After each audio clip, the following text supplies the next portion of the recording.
بسم الله الحمد لله والصلاة والسلام على رسول الله صلى الله عليه وسلم. بعد waxaan ku soo jirnay duruustii faraa'idka waxaan ka soo baxnay darsiga afraad. hadda maanta waxaan galaynaa darsiga shanaad. darsiga shanaad wuxuu ku saabsan yahay as-sudus, lix meelood meel iyadoo carabi ah iyo iyadoo laatiini ah. suduska waxaa wax ku dhaxla fardu sabcatin min alwaratha, waa 7 qolo ayaa wax ku dhaxasho. waa qaybta waa tiro badan ama ugu waaweyn. kuwa kale waxaan soo maray 4 ugu badneed, 2 ma 5, laakiin kan waa 7.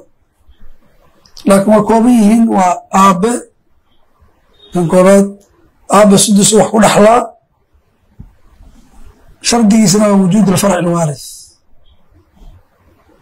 aabaha waa farac waaritha oo ilmahaas dhintay oo aabbaha uu u yahay asagoo aabba waaye, wiilkiisa ama gabadhiisa dhibatay, marka waa inuu ka tago ilmo uu dhalay. wiil ha noqdeen, gabar ha noqdeen, aabba wuxuu qaadanaa 6 meelood meel sudus u qaadanaa. awoowe qaybta labaada isna sudus wax ku dhaxlaa. guud ahaan ay 7 wax ku dhaxlaan, laakiin hal bara imaanayan maaha.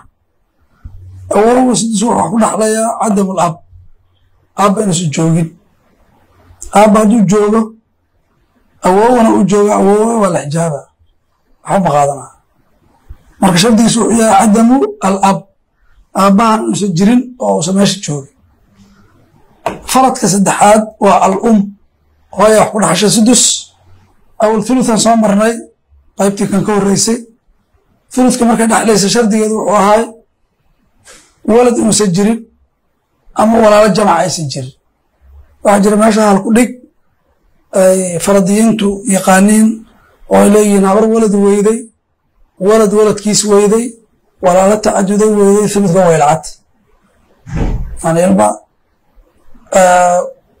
ilmahaas dhintay oo hooyada ayadoo ay tahay waxay dhaleen ma joogaan, ama waxay sii dhaleen, ama walaalo jamac ah midna ma joogaan, markaasay thuluth qaadanaysa.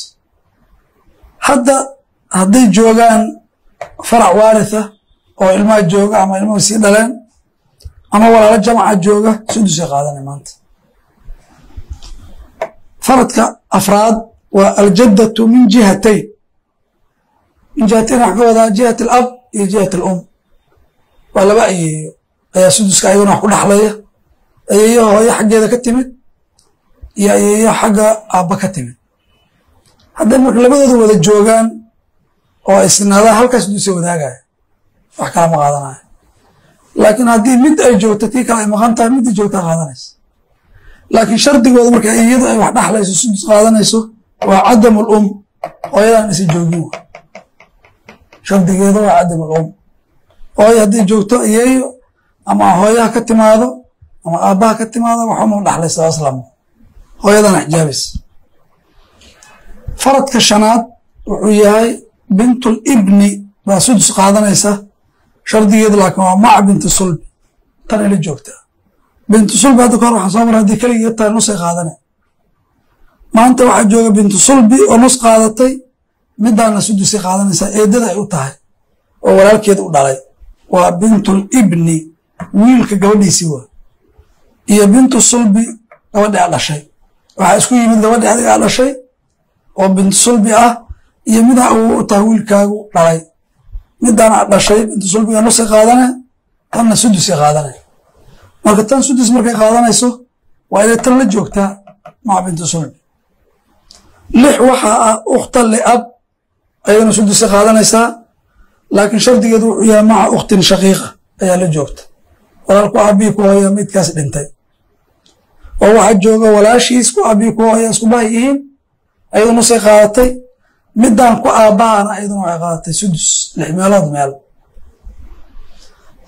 midka 7aad ugu dambeeya suduska waa akh lium ayaa sudus qaadanaya. haddii akhaan liumka la waayo ay joogto ukhta liuma, ayaduna sudusay qaadanaya. waa ama wiil ama gabar midkood waa labada wada joogaan waxaan ku soo marray thuluthka inay yihiin fahum shurakaa'u fi thuluth laakiin ama waa wiila jooga kuwa aabba kuwa hooya ah ama gabar kuwa hooyaa joogta shardigeeduna waa cadamu alasli walfarci cadamu alfarci walasli maydkaas dhinto walaasha ku hooyada ay tahay ama walaalka ku hooya ah waa inuusan caruur ka tegin isagu waa farac kuwaas asal aabbe iyo awowna waa inuusan ka tegin haddii asal uu joogo waa awowo ama aabbe walaalahan liumka ma dhaxlay kara haddii farac uu joogo gabar ba ha noqdee oo maydkaas dhintay uu dhalay walaalahan ku hooyada ah ma imaan karaa walaalaha liumka haddaan mar kale ku celino suduska waxaan nidhi waa fardu 7 min alwaratha 7 qolo ayaa wax ku dhaxasha aabba u horeeya waxaa ku xiga awoowe waxaa ku xiga hooyo waxaa ku xiga laba ayeeyo waa isku dhan ayeeyo hooyo iyo ayeeyo aabe min jihatayn wax ka wada jihat alum iyo jihat alab bintu libni maca binti sulbi tanaa sudus qaadanaysa tanay la socotaa ukhta liab ayaa sudus qaadanaysa tanay la socotaa maca ukhtin shaqiiqa akh lium ayaa sudus qaadanaya ama ow ukhtin lium marka shuruuddooda aabbaha markuu sudus qaadanayo waa wujuud lfarci alwaalid farac waalidka waa inuu jooga ilmo waa inuu ka tago qofkaas dhintay awow markaasna sudus qaadanayo waa cadamu lab aabbahan in la waayo hooya markay qaadanaysa sudus waa wujuud lfarci alwaalid ama wujuudu jamcin min alikhwa walaalo jamca iyo ama farac waalida mid waa inuu jooga hadday wada joogaan asla mid laakiin midaa ku filan 4 waxaa laba ayeeyo oo xagga hooyo iyo xagga aabe ka yimid ayaguna sudusay qaataan laakiin waa goormee waa cadamu alum hooyadan waa in la waayo hooyo hadday joogta ayeeyo waxba ma yaalin 5 waxaa bintu libni ayaa sudus qaadanaysa shardigeedu waa maca binti sulbi 6 waxaa ukhta liabaa sudus qaadanaysa maca ukhtin shaqiiqa tanay la joogta akh lium ayaa sudus qaadanaya hadduusan joogin ukhta liuma ayaa wada qaadanaya sudus qaadanaysa ayagana shardigooda waa cadamu alfarci walasli asli farac waan aysan jirin halkaas waxaana u gabagaboobay furuuddii 6 ahayd aan soo marnay oo ahay nus iyo rubuc iyo thumin iyo thuluthaan iyo thuluth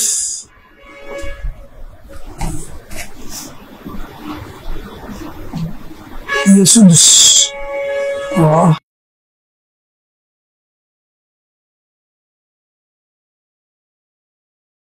furuudaas nus rubuc thumin thuluthaan thuluth iyo sudus ya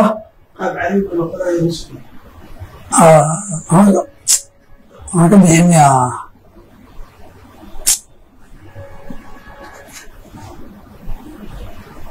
haddii lagu hora kan kalena waa kan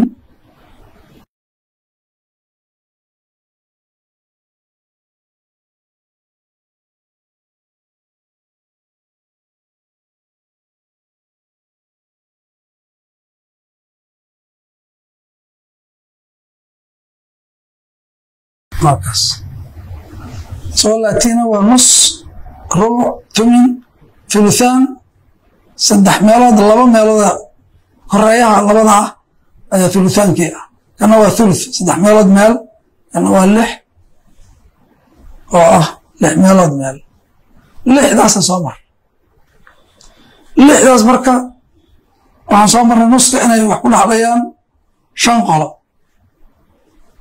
kale inay wax ku dhaxlayaan rubuca 2 qolo kan waxaan soo marnay 1 qolo kan waxaan soo marnay 4 qolo kan waxaan soo marnay 2 qolo kan waxaan soo marnay 7 qolo